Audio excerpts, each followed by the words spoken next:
The Big Ten released next season's conference schedules last week, and congrats to everyone who gets to play Minnesota twice. You are Locked On College Basketball, part of the Locked On Podcast Network. Your team every day. Hey there, what's up? Welcome into the Locked On College Basketball Podcast, the only daily national college hoop show out there. I'm your host today, Isaac Shade, and I want to thank you for making us your first listen or watch of the day, especially you everydayers who join us literally every day. We cannot thank you enough for being here. Coming up on the show today, we are going to look at these Big Ten schedule releases. Got a big time commit for Duke coming in, and we've got a transferring out of country. We'll get to all of that. But first, let's get right in to the Big Ten and their schedules for next season. Man, it's great to be joined today on Locked On College Basketball by the host of Locked On Big Ten, Mr. Nate Dickinson, at Nate with Sports on Twitter. And Nate, I know we're just coming out of the NFL draft, and so I'm sure that's a lot of what you're dealing with right now on your show. But here on Locked On College Basketball, what matters to us right now about the Big Ten is the fact that the conference schedule matchups were released last week. Folks, we don't have the dates or the times or TV schedules yet, but we do know the opponents. So just to quickly lay it out for those of you who might not be aware, and then we'll start talking about this. Reminder, Big Ten has 14 teams. USC, UCLA are not in yet. It's a 20-game conference slate. And so what happens is, let's say you're Purdue. There are 7 teams you play twice. That's 14. So then 6 teams you play once. And that's divided into 3 home and 3 away so that you have a balanced 10 games home, 10 games away, and shapes up like that. And so, Nate, we got this dropped kind of midweek last week, Tuesday. And, I know in the offseason, it's so hard to make heads or tails of what team is what and those kind of things. We're still, the transfer portal's still open for crying out loud. But as you see these opponents start to drop, what are the kind of things you're looking for to make sense of this? Well, luckily, the Big Ten is making it pretty simple this offseason, at least so far, in the fact that the middle of the conference is just as much a logjam, it looks like, next season as it was this season. I mean, I looked at the Lunardi bracketology because he last week also released this way too early 2024 tournament bracket. And I was thinking, okay, if, like you said, we can't figure out what it's going to look like in the fall anyways, might as well go off this. He would know just as well as anybody else where everybody stands. And I was thinking, okay, it's probably everyone in the middle is right there, and I'm proven right. It's going to be the same thing as it was this year. This year we had Purdue, the 1 seed, Indiana, the 4 seed. Everybody else was a 7 through 10.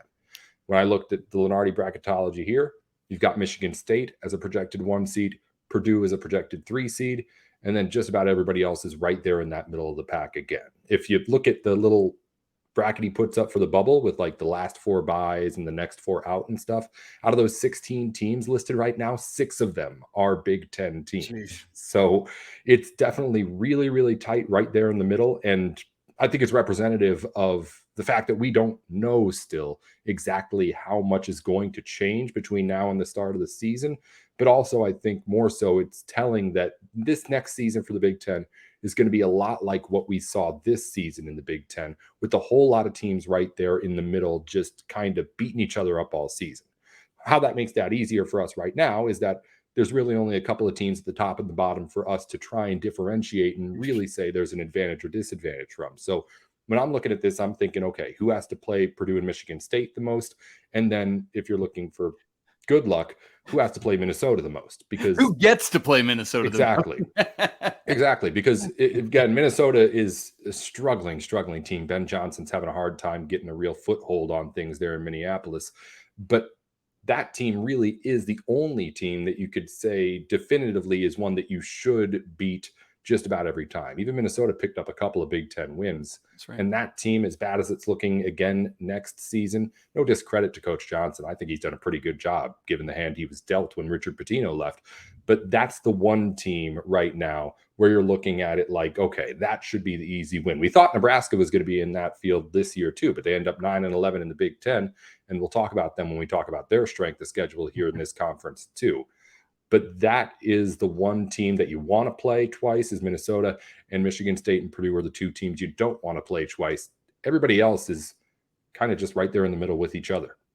Man, it's so interesting. And I was actually checking out earlier today before you and I recorded to see like on Bart Torvik, he's already got out his strength of schedule and like kind of his rankings based on offensive and defensive efficiency. And the only two teams outside the top 100 right now are Minnesota, who you talked about, and interestingly, Penn State, who is, with new coach Mike Rhodes. And I know they've got some really nice transfers in. Qudus Wahab, Puff Johnson, for example, but he currently has them outside the top 100 right now as well. So I started looking at who gets to play both Minnesota, as you said, and Penn State twice. And so as I see it, there's 5 teams that get that honor of Penn State and Minnesota twice, and that's Indiana, Iowa, Michigan State, Northwestern, and Ohio State. So that'll prove to be interesting. But kind of to your point, I'm with you. It feels like Minnesota is the only sure bet to be like, yeah, congrats to those of you who get them twice on your schedule. And I think a lot of it will be determined by what we see throughout the transfer portal and then what starts happening as we get into the season. Nate, are there any other specific, we'll talk winners and losers here and strength of schedule stuff in just a little bit, but are there any other initial reactions that you had as you started to see these matchups come out? The transfer portal makes this a lot harder to do right now. Nebraska got Aaron Eulis. However long ago that was here, it's changing every single day. And it gives Joe Lunardi a reason to actually put out updated bracketologies every couple of weeks and stuff in the middle of April. In May now, it's going to be really, really fun to watch this offseason as teams start to really figure things out. But honestly, as I said before, the reason why I think everybody is so right now tightly packed in the Big Ten in the middle is because we're just waiting to see where the transfer portal allows teams to separate themselves going into the season. There's going to be a couple of more Big Ten teams who are projected a little bit higher when we get into November. Right. But as it stands right now, it's kind of anyone's guess as to who is going to be good, who's going to be bad, outside of those couple extremes. That's right. Yes, Michigan State, boy, and Purdue, hopefully. Or do you think, Nate, I'm going to hold you down on this one real quick, and then we'll move on. Zach Edey is at Purdue next season, yes or no? We talked about this on the show. I think it was last week. I think partly because of NIL, the idea that he comes back is much more of a reality than it would have been before. When you look at what he is as an NBA prospect, that's not going to change really if he comes back for another season at Purdue, right? Like, he's a big post guy. His draft stock isn't going to get any higher by playing another season. It's not really going to fall, I don't think, that much by being another year older. Zach Edey is the basketball player that he is. He will get a shot in the NBA. He'll probably be able to play some pretty good G League games, but nobody really thinks of him as some sort of elite pro prospect. So there's a basketball career in the pros waiting for Zach Edey. I think that, of course, he wants to believe that it's a very successful NBA career, but the draft stock would suggest that he would be able to come back to Purdue and not lose all that much for pro prospects, while at the same time having a chance to, make more money, potentially even than he did last year, because you're now National Player of the Year. And while he's probably already getting all of the deals that he can get in West Lafayette, there is more opportunity to be a little bit more widespread out there. I know big guys don't really sell, but at the same time, he has a chance to be an all-time legend at Purdue, which is maybe even more important. This team hasn't made a Final Four under Matt Painter. This team didn't make a Final Four under Gene Keady. That's the kind of stuff we're talking about here. He doesn't have to win it all. If he makes it to the final weekend, he is one of the, if not the greatest Purdue basketball player that's ever been. And he'll be doing something that hasn't been done at that school for what's closing in on 40 years now. That, to me, is worth coming back to school. I really hope, and frankly, I expect Zach Edey to come back. Thanks, Nate, for all that insight. We're going to talk about some winners and losers of these schedule reveals, plus a little bit on, does this unbalanced schedule continue to make sense, or is it hurting our sport? We're going to talk about that in just a second. But first, I need to tell you that today's episode is brought to you by our friends at FanDuel. Make a fast break to FanDuel during the NBA playoffs because right now, new customers get a no sweat first bet up to $1,000. Yeah, that's right. $1,000 back in bonus bets if your first bet doesn't win. You got great promotions every day. This app is safe, secure, and easy to use. So go check out all the NBA playoff action happening tonight and then get paid instantly with your winnings. There's no better place to bet all that playoff action than on America's #1 sportsbook. So visit FanDuel.com/lockedon and get that no sweat first bet up to $1,000. Once again, that's FanDuel.com/lockedon. FanDuel, official sports betting partner of the NBA. Folks, thanks so much for making Locked On College Basketball your first listen every day. Hey, you everydayers that are with us, make sure you are checking out tomorrow's show when our guy Andy Patton will be back with you, joined by Leaf Tulane. Going to be talking about another NBA draft prospect. All right. We are here talking today with Nate Dickinson of Locked On Big Ten. Make sure you give him a follow on Twitter at Nate with Sports. And we're talking about the Big Ten schedule reveal for this upcoming season. Again, we don't know dates or TV schedule or times or anything, but we do know the pairings of the matchups. And so, Nate, what I want to get to now is the winners and losers of this whole thing. Let's start with winners. We talked about who are the folks that get to play Minnesota twice, maybe Penn State or others like that. When you look at this, who are your winners out of this reveal? There's a couple of different teams that fare decently well, but there's really only one that stuck out to me in a huge way to be potentially a winner here, and that's the Nebraska Cornhuskers. It's the only team in the Big Ten that, while also playing Minnesota twice, it also gets Michigan State and Purdue only once, and both of those games are in Nebraska. Wow. So that's an opportunity for them to take advantage of something here. We mentioned the Nebraska Cornhuskers were not anywhere near the top of the Big Ten last season, but they overperformed, ended up 9-11 in conference play. I mean, this team was barely over 500 in non-conference play. They were expected to be down there with Minnesota the entire way. They overperformed there. They're picking up big players. They just got Aaron Eulis from Iowa that we mentioned. Casey Tominaga may come back and play another season. If he did that, that would be huge. They've got Bryce Williams coming in, who is all conference USA. Rink Mast led Bradley in both scoring and rebounding, and both of those guys can also shoot the three. So Nebraska is a perfect team where with all those pieces together, I would be like, oh, okay, maybe this team can be like middle of the pack in the Big Ten, or at least be able to get out of the depths of the bottom of those standings.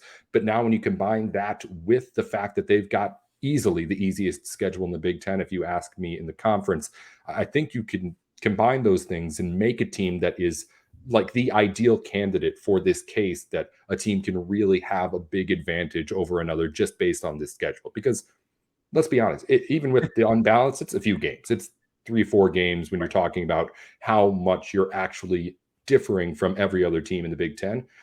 If Nebraska can be the team that it was this year, continue to perform like that, it will be able to take advantage and win those extra games, because it is perfectly lining up with the schedule and how they've been able to add here in the transfer portal for them to be a surprise team that makes a jump in the Big Ten. I don't know how high, but it's all working in their favor right now.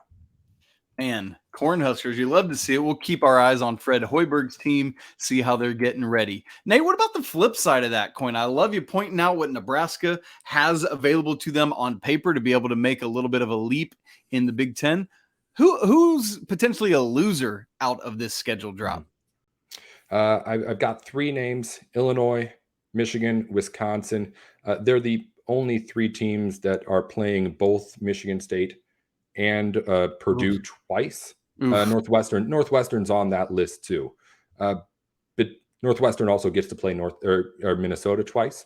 So when you're looking at the situations, Illinois, Michigan, Wisconsin, it's the flip. It's the flip side of it. They have the hardest teams twice. They only get Minnesota once. Those are the three losers, and those are also three teams. Wisconsin, at the moment, with what they've done recently, have worked their way into a spot where it's looking like they could be pretty decent, but Illinois and Michigan are right on that NCAA tournament bubble that Joe Lunardi had out there posted last week. So it could be the difference between making and missing the tournament, those last couple of games for those teams.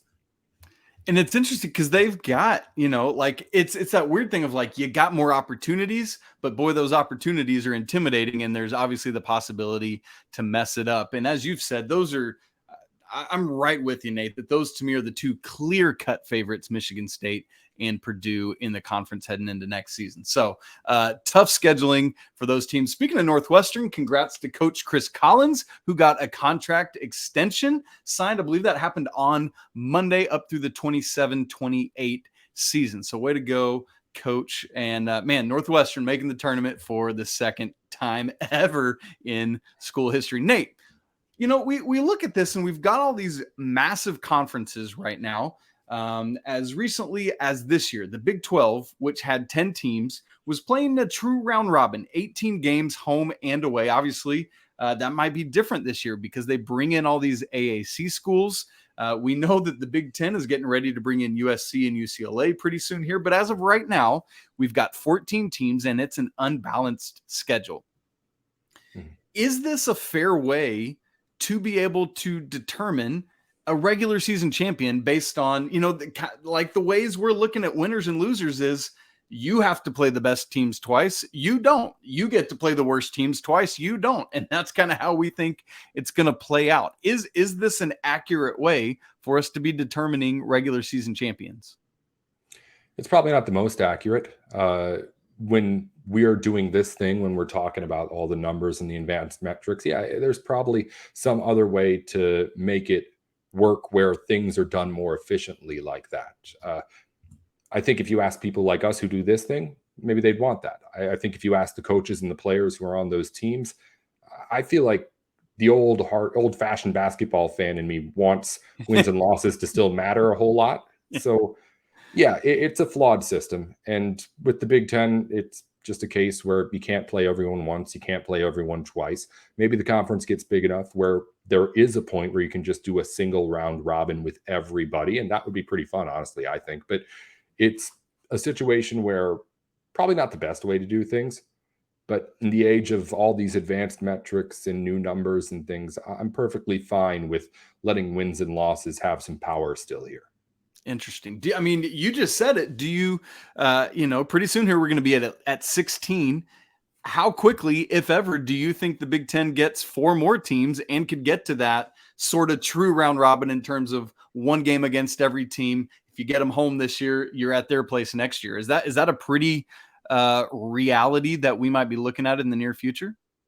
Well, it is the reality. It's going to happen. How near in the future it is what the question is. I mean, Tony Petitti just had his opening press conference as commissioner of the Big Ten. He's not even on the job yet. He's still got a couple of weeks to go before he's officially in the office and doing things.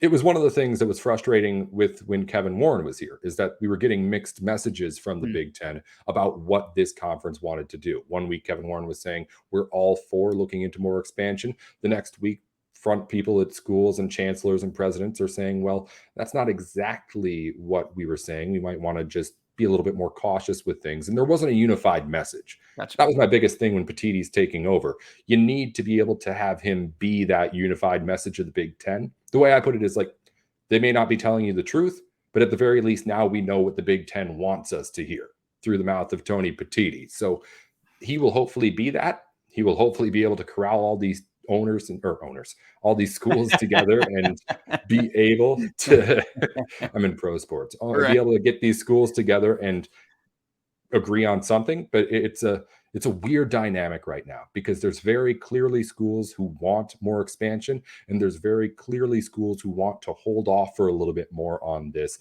And it seems like at the moment that divide could keep things dragging on a little bit more. Now, if the SEC makes another move, maybe that forces something to happen. But right now, if I had to lean one way or another, I'd say the Big Ten is, unless the right opportunity comes about, ready to be reactionary than taking the next step. Proaction, yeah. All right. Very interesting stuff from Nate Dickinson. We will continue to keep tabs on the Big Ten player movement in and out through the transfer portal or back from the draft or staying in the draft. Stay with us here on Locked On College Basketball. Make sure you check out Locked On Big Ten and all of Nate's great work. Coming up, Isaiah Evans has committed to Duke and Taran Armstrong is transferring to Australia. We're going to talk about that in just a second. We'll get to Taran Armstrong in just a minute, but first, let's start with Isaiah Evans committing to Duke, the second player to commit for John Shire in his 2024 class, joining shooting guard Darren Harris. Listen, Evans is a big get for Duke. It feels like small forwards have been just kind of like high-level elite small forwards have been scarce throughout the college basketball landscape, especially right now as we look at the transfer portal. And so for Duke to go ahead and land a 5-star small forward, that's a great get right now. As for Evans, he's 10th in the class per 247 Sports and 20th at their composite, meaning obviously that he's lower elsewhere. One of the things that's really good about this for Coach Shire is that Evans is an in-state commit, and so he's staying home. And that's something that you're always looking to do is beat your Tobacco Road brethren. And so for Coach Shire to get this over North Carolina or NC State or Wake Forest, that's always great. I mean, and this dude, Evans, is silly. Just a stat stuffer. This past season averaged 26 points a game, 6.4 rebounds, 3.5 assists, 2.1 steals, and 1.1 blocks. I mean, like state playoff game, he dropped 62. Just ridiculous stuff. And so for the Blue Devils, it's great news. They jump from, I believe they were 12th in the 2024 rankings prior to this. They come all the way up now to 6th. Those in the top 5 ahead of them, by the way, that's at 247 Sports, are North Carolina 1, Baylor 2, Rutgers, yes, Rutgers is 3rd, Iowa State 4th, and Arizona 5th, with, again, Duke coming in right behind them. But come on, John Shire is not done here, right? Like the Blue Devils will continue to load up and add more talent because what happens? Well, it's that cycle. More come in as more go out. So definitely keep your eyes on Duke to add in this class. Well, I mentioned the transfer portal, and I want to get there now. One of the hottest point guard names in the transfer portal has been Taran Armstrong, coming from Cal Baptist, where he played 2 years, 10.9 points a game, 5.6 assists, 4.8 rebounds. I mean, love to get this type of player, but most importantly was perhaps one of, if not the top 3, top 5 passers in all of college basketball last year. Yeah, at Cal Baptist. But here's the thing. Everyone he had narrowed down to, he was transferring up. That was the plan. The final 4 on his list, Gonzaga, Xavier, Creighton, Providence. But here's what happened. Gonzaga got Ryan Nembhard from Creighton. Creighton got Stephen Ashworth. Xavier got Davion McKnight from Western Kentucky. And so, I mean, obviously there's still some room at Providence, but I mean, you just look at how those spots all filled up, and it's like, I don't know that I can blame him for not choosing any of them.